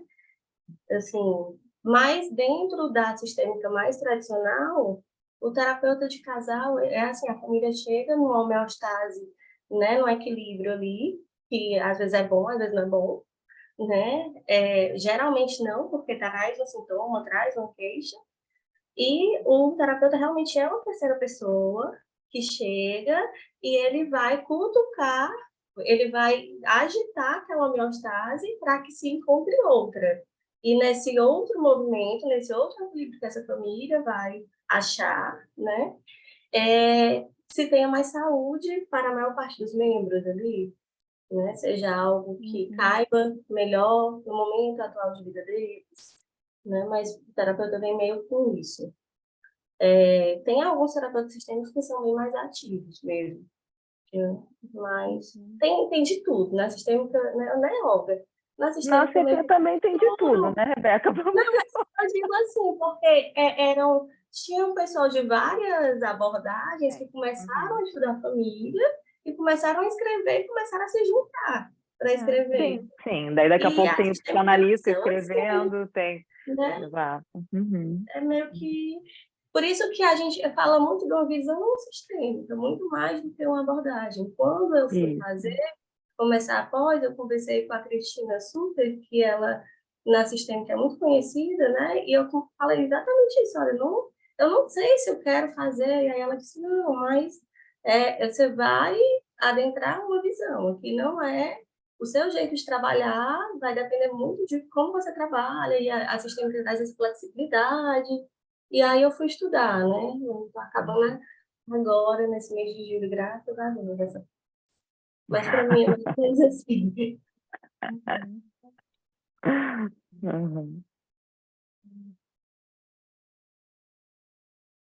É por aí. A gente tem mais 5 minutos, tá? Só para informar que a gente tinha um combinado de horário. Só para dizer. Eu acho muito legal, eu gosto de citar, sempre eu cito quando estou falando sobre sistêmica, casal e família e a abordagem, naquela passagem que o Rogers conta que ele estava atendendo um menino e sentia que o processo não evoluía, né? Daí sentia que estava trancado, né? E daí lá pelas tantas, um dia ele vai entregar o menino para a mãe e a mãe olha para ele e diz, doutor, o senhor atende adultos também? Isso lá naquela época, né? Que Rogers atendia as crianças. E dele ficou olhando para ela. Tá. Daí a mãe do menino entrou, começou a conversar com o Roger. E aos poucos ele foi vendo que conforme ela ia conversando com ele, o menino ia evoluindo no processo. Então eu tenho para mim que ali Roger se deu conta da importância do olhar sistêmico para os atendimentos, né? Claro que ele não botou menino e mãe juntos, não ficou ali investindo naquela relação, mas ele percebeu que trabalhar só numa ponta da história não estava chegando onde poderia chegar, né? E no atendimento àquela mãe, ele sentiu um processo do menino acontecer. Eu acho muito curiosa essa história. Isso Rogers conta bem, nada a ver com o que a gente está falando aqui, mas ao meu ver foi ele se dando conta, né, do quão o sistema impacta individualmente, né, e que a gente tem que ter esse olhar. Essa sou eu defendendo a sistêmica, no caso. Né? Enfim. Mais alguém quer falar alguma coisa? Não sei se te respondemos, Vera. Tem mais alguém aqui no sistema?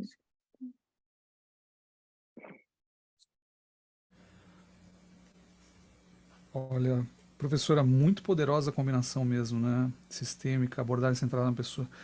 E ouvindo você falar sobre essa passagem ali, né, da história do Rogers, eu também me dei conta, né, de quando ele se toca dessa, né, desse sistema que é muito, muito importante. Mas eu também comecei a me dar conta do indivíduo e do que nos torna pessoa, né? Essa coisa indivisível. Sim, né? A outra pessoa, E que aí, a partir disso, a gente também começa a pensar num sistema, né? Então, essa é a ligação da abordagem, né, centrada na pessoa e um pensamento sistêmico. Foi um insight para mim agora. Vou ficar pensando por mais alguns dias. Obrigado, professora Olga. Eu acho que eu vou pegar o que o Reinaldo falou aí para poder ir finalizando, né? Acho que se serviu para pensar, para refletir as coisas que a gente colocou aqui, se deu espaço para isso, acho que cumprimos uma função, né? A intenção, pelo menos minha, era essa, de provocar reflexão, não de responder, né? Não fazer como livro de literatura de autoajuda, né? Dar a receita, né? Mas era provocar reflexão nesse campo que é tão interessante. Então, eu agradeço, Eva, Olga, o convite para uma oportunidade de, se a gente consegue mobilizar pessoas para refletir, para pensar, vale a pena, com certeza, né? E agradeço mesmo. Então, obrigada, Vera. Bom, tu quer agradecer tu, Eva? Mas obrigada por ter topado, né? Agradeço aí que eu já entro em seguidinha. Eu fico muito contente de poder conversar e gostei das várias pessoas interessadas no tema, né? Porque eu digo, se há um tempo atrás a minha preocupação aqui no Sul, principalmente, era não deixar a ACP minguar, né? Hoje a minha preocupação é que mais e mais pessoas se sintam cutucadas, né? A ter esse olhar sistêmico e poder trabalhar com casais e famílias e sistemas, que eu acho sensacional. É isso, Rita. Bueno, gente, eu queria resgatar a fala da Cris aqui, a fala que não foi fala, que foi escrita, né, Cris? Bom te ter aí demais. Mas, assim, é que a tua escrita fez muito sentido para mim, assim, que me remete para esse propósito, talvez, dessa noite, né, do que a gente está discutindo aqui, que o Edson falou também, outras pessoas falaram sobre a disponibilidade, né? A Cris escreveu disponibilidade para conhecer as pessoas, os escritos, as experiências, as teorias, né? E eu acho que é isso, essa abertura que o Edson começou falando hoje, propondo, essa abertura para que a gente possa olhar de uma forma mais ampliada e talvez, Olga, sistêmica, né? De forma mais sistêmica, é isso, assim, a gente tem que olhar para essa integralidade que está inserida nesses diferentes contextos e jeitos. Quando alguém chega para mim, eu não trabalho com casal e família, mas quando alguém chega para mim, eu sei que essa pessoa está inserida nessa família, ou ela faz parte de um casal, ou ela está inserida necessariamente numa família de um jeito ou de outro. E a importância da gente poder estar aberto para receber esse outro nessa diversidade e nesse universo cultural que a Ivana traz, assim, já lá no início, né, das diferenças. E que é isso, a gente tem que estar aberto e realmente interessa as pessoas, interessa os escritos, interessa as experiências, interessam as teorias, assim, é importante da gente poder ter essa abertura para esse inusitado que chega, né? Porque, na verdade, cada pessoa que chega para a gente é um novo, e que a gente não sabe de onde está vindo, com o que está vindo. E, né, o Edson traz isso lá no começo, assim, se a gente não for capaz de se dar conta das nossas limitações, e de que a gente não sabe sobre o outro a priori e nem depois, quando a gente já está num processo, quando o outro já está num processo, esse inusitado para a gente da psicologia vai estar sempre presente, né? Então, essa abertura para mim ela é fundamental e fica aqui essas questões, né, reverberando. Sim, Vera, acho que o que a gente viveu e que vocês trouxeram para mim faz ficar cutucando, que nem diz a Olga, né? E vai seguir cutucando, né? Mesmo eu não trabalhando com um casal e família, esse ser humano que chega para mim, ele traz tudo isso, né? E é preciso eu estar aberta e, principalmente, eu estar ciente das minhas limitações diante do outro, né? E aí, diante, sei lá, eu queria só agradecer vocês, né, por ter tido, né, a paciência de estar aqui hoje até 9h30 com a gente. E dizer bem-vindos a outros momentos. Queria dizer que tem um fórum acontecendo aqui no Rio Grande do Sul, para quem que a gente está envolvido também e cuidando disso para receber vocês, todos que quiserem e que puderem estar, tá? Sim, Dulce, vi que tu está aí, tu e a Lívia junto com a gente também. Tá? Obrigada a todos e se interem mais do fórum também que está acontecendo aí, tem um Instagram dando notícias, vai sair mais um boletim nesse fim de semana, mandando notícias para vocês. Se sintam bem-vindos todos e todas e todos que tiverem vontade de estar aqui conosco em setembro também, tá? Beijo no coração de vocês. Beijo. Até outros momentos. Até. Boa noite. Boa noite. Tchau. Bom te ver aí, Reinaldo.